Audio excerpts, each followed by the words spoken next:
ദിവസങ്ങൾ ഓരോന്നായി കൊഴിഞ്ഞു പോയിക്കൊണ്ടിരുന്നു. ആദിയും ജാനിയും അത് കഴിഞ്ഞാകെ ഒന്നോ രണ്ടോ തവണ മാത്രമേ ഫോണിൽ വിളിച്ച് സംസാരിച്ചിട്ടുള്ളൂ. അതും ഒന്നും രണ്ടും വാക്കുകളിൽ ഒതുക്കും. എന്തോ അവനോട് സംസാരിക്കുമ്പോൾ ജാനിക്കാകെ ഒരു വിറയലാണ്. മീനുവുമായി ജാനി ദിവസവും കുറേ തവണ സംസാരിക്കും. കോളേജിൽ വെച്ച് മിണ്ടാൻ പറ്റാത്ത സാഹചര്യമായതിനാൽ അവർ പരസ്പരം നോട്ടങ്ങൾ മാത്രം കൈമാറി. നാളെയാണ് കല്യാണം.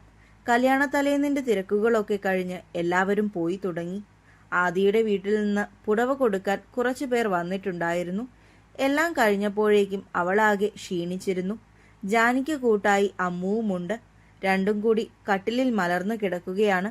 അങ്ങനെ നാളെ നിന്റെ കല്യാണമാണല്ലേ? അമ്മു കറങ്ങുന്ന ഫാനും നോക്കിക്കൊണ്ട് പറഞ്ഞു. അപ്പോ നാളെ തൊട്ട് നീ ജാൻവി ആർദ്രത്. ഹോ, കേൾക്കുമ്പോൾ തന്നെ രോമാഞ്ചിഫിക്കേഷൻ വരുന്നു. കണ്ടോ കണ്ടോ, എന്റെ രോമമെല്ലാം എഴുന്നേറ്റ് നിന്ന് സല്യൂട്ട് അടിക്കുന്നേ. അമ്മുവിന്റെ ഡയലോഗ് അടിയിൽ ജാനി ചിരിച്ചു പോയിരുന്നു. എടി ജാനി, സാറ് നിന്നോട് എങ്ങനെയാ? ടെറർ മോഡ് ആണോ? എന്നോട് സംസാരിക്കുമ്പോൾ ദേഷ്യപ്പെടാറൊന്നുമില്ല. പക്ഷേ ക്ലാസ്സിൽ നിന്ന് മുഖത്ത് പോലും നോക്കൂല. അതങ്ങനെയാ മോളെ. നിങ്ങളെപ്പോഴും ഫോൺ വിളിക്കുമോ? അമ്മു രണ്ടു പുരികവും ഉയർത്തിക്കൊണ്ട് ചോദിച്ചു. ഇല്ലടി, ആകെ 3 പ്രാവശ്യം എങ്ങാനുമേ സംസാരിച്ചിട്ടുള്ളൂ. എന്തായാലും നാളെ കഴിയുമ്പോൾ അറിയാലോ. എനിക്കെന്തോ അതൊക്കെ ആലോചിച്ചിട്ട് കൈയും കാലും വിറയ്ക്കുക അമ്മു. നീ എന്തിനാ ജാനി ഇങ്ങനെ പേടിക്കുന്നേ? അതല്ല അമ്മു, നാളെ കല്യാണം കഴിഞ്ഞാൽ ഞാൻ ആദിസാറിന്റെ കൂടെയല്ലേ നിൽക്കേണ്ടി വരുക. ഞാനങ്ങ് പോയാൽ മുത്തു ഇവിടെ ഒറ്റയ്ക്കായി പോവൂലേ? ഞാൻ ഇതുവരെ മുത്തുവിനെ വിട്ട് എങ്ങോട്ടും പോയിട്ടില്ല. അത് പറഞ്ഞപ്പോഴേക്കും ജാനിയുടെ കണ്ണൊക്കെ നിറഞ്ഞു വന്നു. അതവളുടെ കവിൾത്തടത്തിലൂടെ ചാലിട്ടൊഴുകി. നീ കരയല്ലേ ജാനി? അവളെ എങ്ങനെ ആശ്വസിപ്പിക്കണമെന്നറിയാതെ അമ്മു കുഴങ്ങി. ജാനി മോളെ, നീ ഉറങ്ങിയോ? സുഭദ്രയുടെ ശബ്ദം ഡോറിനപ്പുറത്തുകൂടി കേട്ടു. ഇല്ല മുത്തു. മുഖത്തെ കണ്ണുനീരെല്ലാം തുടച്ചു മാറ്റുമ്പോഴേക്കും അമ്മു പോയി ഡോർ തുറന്നു. സുഭദ്ര കയ്യിൽ 4-5 ബോക്സുമായി മുറിയിലേക്ക് കയറി. ജാനി മുത്തശ്ശിയെ സംശയത്തോടെ നോക്കി. ഇതെന്താ മുത്തു കയ്യില്? ജാനൂട്ടിക്ക് നാളെ ഇടാനുള്ള ആഭരണങ്ങളാ. അവർ അതും കൊണ്ട് ജാനിയുടെ അടുത്തേക്കിരുന്ന് ബോക്സ് തുറന്നു. അതെല്ലാം പഴയ ട്രഡീഷണൽ രീതിയിലുള്ള ആഭരണങ്ങളായിരുന്നു. ഇതെല്ലാം എൻ്റെ രേവതി മോളുടെയാ. അമ്മയുടെയാണോ? അത് കേട്ടതും ജാനിയുടെ കണ്ണുകൾ പിന്നെയും നിറഞ്ഞു. അമ്മു അവളെ ചേർത്ത് പിടിച്ചു. ജാനിയുടെ വിരലുകൾ അവയിലൂടെ ഒഴുകി നടന്നു.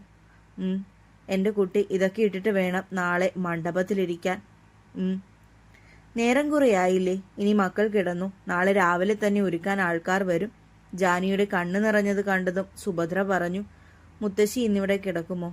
ജാനിയുടെ മുഖത്ത് ദയനീയത നിറഞ്ഞു. അവൾ മുത്തശ്ശിയുടെ മടിയിലേക്ക് തലവെച്ച് കിടന്നു.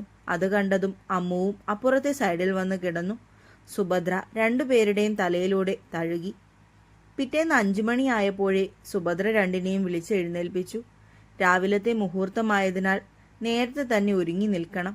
എണീറ്റ് പോയി കുളിച്ച് ഫ്രഷായിക്കേ രണ്ടും. 5:30 ആവുമ്പോഴേക്കും ബ്യൂട്ടീഷ്യൻ വരും. അത് കേട്ടതും രണ്ടും ആടി തൂങ്ങി ഫ്രഷ് ആവാൻ പോയി. കറക്റ്റ് സമയത്ത് തന്നെ ബ്യൂട്ടീഷ്യൻ വന്നിട്ടുണ്ടായിരുന്നു. ആദ്യം ജാനിയെയാണ് ഒരുക്കിയത്. വിവാഹ സാരിയും ആഭരണങ്ങളും അണിഞ്ഞ് ജാനിയെ കാണാൻ ഒരു ദേവതയെ പോലെയുണ്ടായിരുന്നു.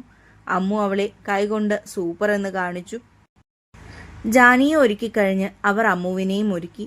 പിങ്ക് കളർ ധാവണിയാണ് അവൾ ഉടുത്തത്. ഒരുക്കങ്ങളൊക്കെ കഴിഞ്ഞ് രണ്ടും കൂടി നിന്ന് ഫോട്ടോ എടുപ്പ് തുടങ്ങി. അപ്പോഴേക്കും മുത്തശ്ശി ബ്രേക്ക്ഫാസ്റ്റുമായി വന്നു. ജാനിയെ കണ്ട് മുത്തശ്ശിയുടെ കണ്ണുകൾ വിടർന്നു. സുഭദ്രയുടെ കണ്ണുകൾ നിറഞ്ഞെങ്കിലും ജാനി കാണാതെ അവരത് തുടച്ചു നീക്കി. നല്ല സുന്ദരിയായിട്ടുണ്ട് മുത്തശ്ശിയുടെ ജാനൂട്ടി. മക്കള് വേഗം ഭക്ഷണം കഴിച്ചേ. ഇനി കുറേ നേരം കഴിഞ്ഞിട്ടേ എന്തെങ്കിലും കഴിക്കാൻ പറ്റൂ. അപ്പോഴേക്കും ആകെ വാടിപ്പോകും. അമ്മുവിനും ജാനിക്കും സുഭദ്രയാണ് വാരിക്കൊടുത്തത്. ടെൻഷൻ കാരണം അവൾക്കൊന്നും ഇറങ്ങുന്നുണ്ടായിരുന്നില്ല. സുഭദ്രയുടെ നിർബന്ധത്തിന് എങ്ങനെയൊക്കെയോ കുറച്ച് കഴിച്ചെന്നു വരുത്തി. ചടങ്ങുകളൊക്കെ കഴിഞ്ഞ് അവർ ഓഡിറ്റോറിയത്തിൽ ഇറങ്ങി. സുഭദ്രയ്ക്കും ജാനിക്കും അമ്മുവുമായിരുന്നു ഒരു കാറിൽ. ബാക്കിയുള്ള ബന്ധുക്കളൊക്കെ മറ്റു കാറുകളിലായി പുറപ്പെട്ടു.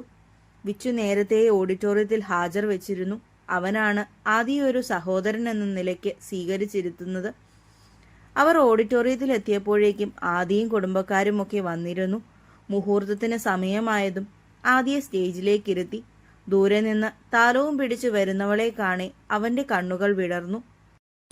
താലവും പിടിച്ച് സ്റ്റേജിലേക്ക് കയറുമ്പോൾ ജാനിയെ അടിമുടി വിറയ്ക്കുന്നുണ്ടായിരുന്നു. ഉള്ളം കൈയിൽ വിയർപ്പ് പൊടിഞ്ഞു. ആരൊക്കെയോ പിടിച്ചവളെ ആദിയുടെ ഇടതുഭാഗത്തായുള്ള പീഠത്തിൽ കൊണ്ടിരുത്തി. എന്തുകൊണ്ടോ അവൾക്ക് ആദിയെ നോക്കുവാൻ മുതിർന്നില്ല. അതിനുള്ള മനഃശക്തി ഇല്ലായിരുന്നു എന്ന് വേണം പറയാൻ. എന്നാൽ ആദിയുടെ നോട്ടം ഇടയ്ക്കിടയ്ക്ക് ജാനിയിൽ പാളി വീഴുന്നുണ്ടായിരുന്നു. അവൾ ആ വിവാഹവസ്ത്രം അണിഞ്ഞ് തൻ്റെ വാമഭാഗത്തിരിക്കുന്നത് കണ്ടപ്പോൾ അവൻ്റെ ഇടനെഞ്ചു തുടിച്ചു. ജാനിയുടെ ആ രൂപം ആദി മനസ്സിൻ്റെ ഉള്ളറകളിൽ കോറിയിട്ടു. അവൾ ഒരു വട്ടം തൻ്റെ നേരെ നോക്കിയിരുന്നെങ്കിൽ എന്നവൻ ആശിച്ചുപോയി.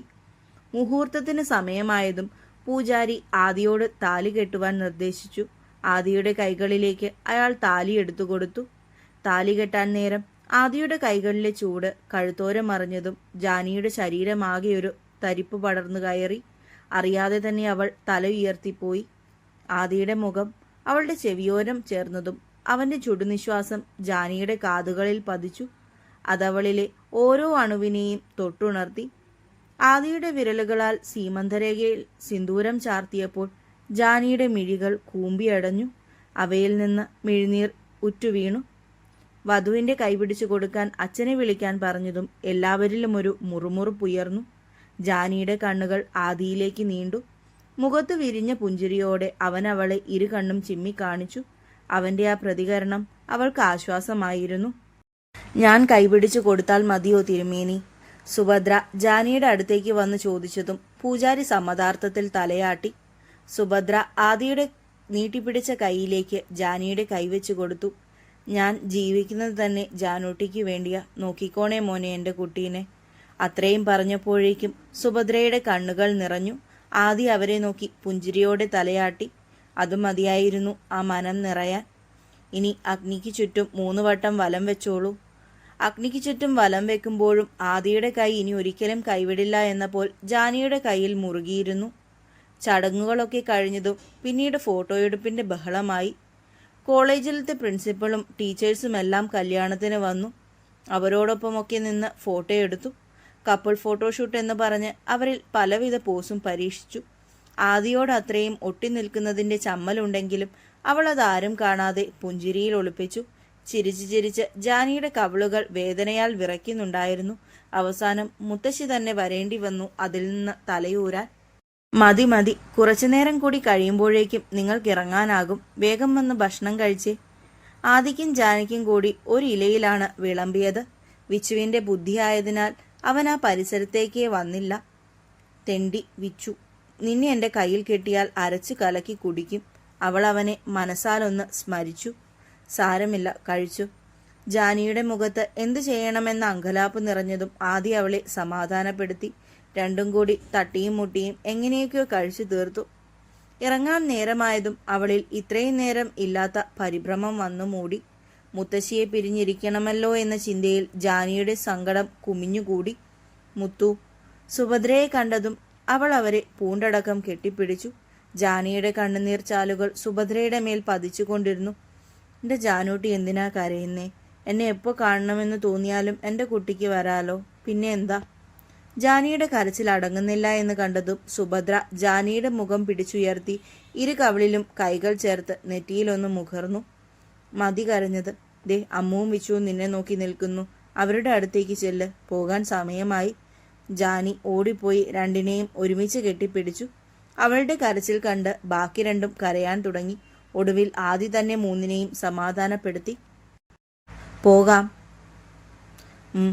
അവൾ എല്ലാവരെയും ഒന്നുകൂടി നോക്കിയിട്ട് കാറിലേക്ക് കയറി.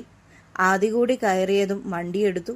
ഓഡിറ്റോറിയം കഴിഞ്ഞ് കുറച്ചങ്ങ് എത്തിയതും ജാനി ഏങ്ങി കരയാൻ തുടങ്ങി. അത് കണ്ടതും ആദി അവളെ ദയനീയമായൊന്ന് നോക്കി. ജാൻവി, ജാൻവി, ഹേ കരയല്ലേ. അവൻ എത്ര വിളിച്ചിട്ടും അവൾ നോക്കിയില്ല. അവസാന ശ്രമമെന്നോണം ആദി ജാനിയുടെ തോളിലൂടെ കൈയിട്ട് അവളെ അവൻ്റെ നെഞ്ചിലേക്ക് അടക്കി പിടിച്ചു. അവൾ കുതറിമാറാൻ ശ്രമിച്ചെങ്കിലും അവൻ കൈ അയച്ചില്ല. ഒടുവിൽ അവൾ അവൻ്റെ നെഞ്ചിൽ തന്നെ അഭയം പ്രാപിച്ചു. ആദി അവളുടെ തലയിലൂടെ തഴുകിക്കൊണ്ടിരുന്നു. എപ്പോഴോ കരഞ്ഞു തളർന്ന് അവൾ ഉറങ്ങിപ്പോയി. ജാൻവി, എണീക്ക്, വീടെത്തി. വീട്ടിലെത്തിയതും ആദി അവളെ തട്ടി വിളിച്ചു. ജാനി അവൻ്റെ നെഞ്ചിൽ തലയിട്ടുരുട്ടി. ജാൻവി. താൻ എവിടെയാണ് കിടക്കുന്നതെന്ന് ഓർമ്മ വന്നതും ജാനി ചാടി പിടഞ്ഞ് നേരെയിരുന്നു. സോറി. ബാ, വീടെത്തി, ഇറങ്ങാം. എല്ലാവരും കാത്തു നിൽക്കുക. ജാനിയുടെ സോറി ഗൗനിക്കാതെ ആദി പറഞ്ഞു.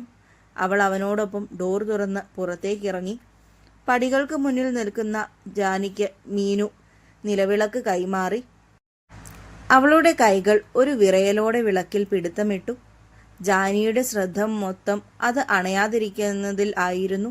എങ്ങനെയൊക്കെയോ അത് കെടാതെ അവൾ പൂജാമുറിയിൽ കൊണ്ടുവച്ചു. കണ്ണടച്ച് പ്രാർത്ഥിച്ചുകൊണ്ടിരുന്നപ്പോൾ അടുത്ത ആദി വന്നു നിന്നത് അവൾ അറിഞ്ഞു. അവന്റെ സാമീപ്യം അതുവരെ ആളി കത്തിക്കൊണ്ടിരുന്ന ജാനിയുടെ മനസ്സിനെ ശമിപ്പിച്ചു.